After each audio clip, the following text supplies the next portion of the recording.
So year sevens, we've been doing several lessons of work now focusing on describing places, looking at how we can use techniques like zooming in, how we can use the senses. What we're going to do today is put that all together. So you're going to be doing a longer piece of writing describing a place. So if we have a look at the screen, look at the pictures on the next slide, think about the setting, possible characters, possible dates for the pictures, what you might be able to see, hear, taste, touch and smell if you are at that building.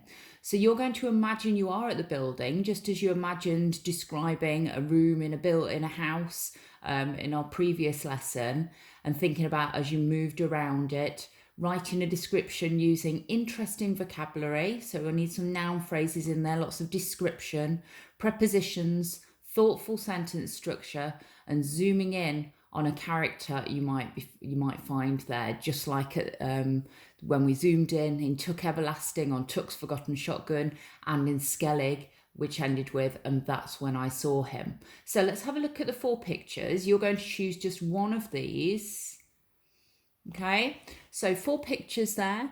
We've got right up in the top left corner, we've got an old scrap yard, a junk yard. So imagine walking into there, moving around. What would you be able to see, hear, touch or feel, taste and smell? Top right, we've got an old, it could be anything really, couldn't it? An old factory, it could be an old hospital or prison. You can decide, you use your imaginations on what that is. Bottom left, got a really nice looking house. So imagine as you walk down that driveway with those perfectly trimmed hedges around the edge of the lawns. You've moved towards the front door. What are you going to be able to see, hear, feel or touch, taste and smell? And then the final one in the bottom right, we've got, it looks like an old farm building of some sort. So again, thinking about that. So, piece of writing then.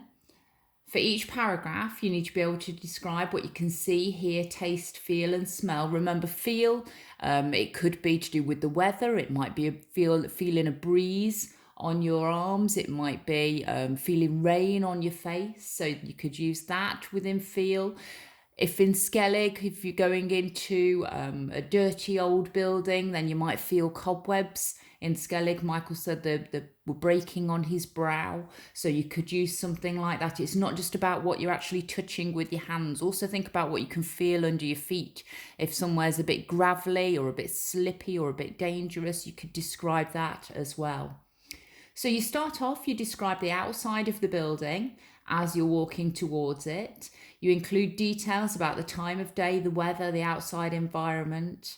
The middle part of your writing, you're describing the inside of the house and making your way towards a particular room.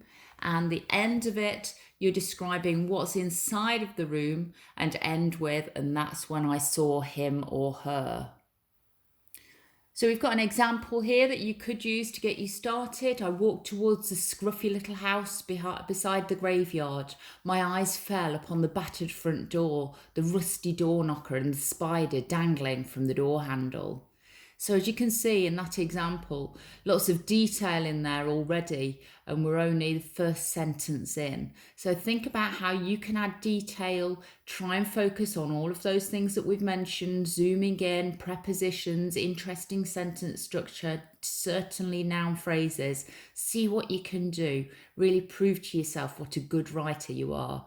Give yourself about 20 minutes. So you're going to start off by focusing on one of those 4 pictures, choose which one you want to write about, and then imagine you're there, you're walking towards that building and you're going to go inside and walk around. Think about what you can do here. Let's have some great pieces of writing. As with all of your work, if you want to email it to me, that would be great. I would love to read what you've written. Okay, well done. Off you go.